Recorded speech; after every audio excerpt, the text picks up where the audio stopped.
വേനൽമഴ ലഭിച്ചതോടെ ഇടുക്കിയിലെ കാന്തല്ലൂർ വട്ടവട മേഖലകളിൽ വെളുത്തുള്ളി കൃഷി ആരംഭിച്ചു. ഏറെ ഔഷധ ഗുണമുള്ള വട്ടവട വെളുത്തുള്ളിക്ക് കേന്ദ്ര സർക്കാരിന്റെ ഭൗമ സൂചികാ പദവി ലഭിച്ചിട്ടുണ്ട്.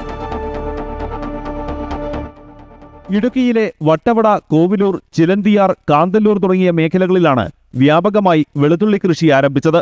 നിലമുഴുത് തട്ടുകളാക്കിയ ശേഷം കഴിഞ്ഞ ദിവസം മുതൽ വിത്തുകൾ പാകിത്തുടങ്ങി. സാധാരണ ഏപ്രിൽ ആദ്യവാരമാണ് വട്ടവടയിൽ വെളുത്തുള്ളി കൃഷി ആരംഭിക്കുന്നത്. എന്നാൽ ഇത്തവണ വേനൽ മഴ ചതിച്ചതോടെ 1.5 മാസം താമസിച്ചാണ് വിത്തുകൾ പാകിയത്.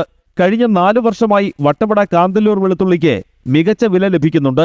ഇതിനാൽ പച്ചക്കറി കൃഷി ഉപേക്ഷിച്ച് ഭൂരിഭാഗം കർഷകരും വെളുത്തുള്ളിയാണ് കൃഷി ചെയ്യുന്നത്. ഇപ്പം കൃഷി നടന്നുള്ളൂ, എല്ലാം വിത്ത് നടന്നത്.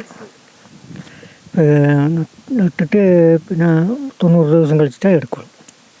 ഇപ്പം വില ഇതിനൊക്കെ 350-400 രൂപ കിലോ വിത്തിന്. പിന്നെ നമ്മൾ എടുക്കുമ്പോൾ ചിലപ്പോൾ 100 രൂപ കിട്ടും, 100 രൂപയോ ചിലപ്പോൾ 50 രൂപയും കിട്ടും. ഒന്നും പറയാൻ പറ്റില്ല. ഉണങ്ങിയ വെളുത്തുള്ളിക്ക് 2 വർഷം മുമ്പ് വിപണിയിൽ കിലോയ്ക്ക് 400 മുതൽ 500 രൂപ വരെ ലഭിച്ചിരുന്നു. ഇപ്പോൾ 250 മുതൽ 350 രൂപ വരെയാണ് വില. 3 മാസം കഴിഞ്ഞാൽ വെളുത്തുള്ളിയുടെ വിളവെടുപ്പ് ആരംഭിക്കും.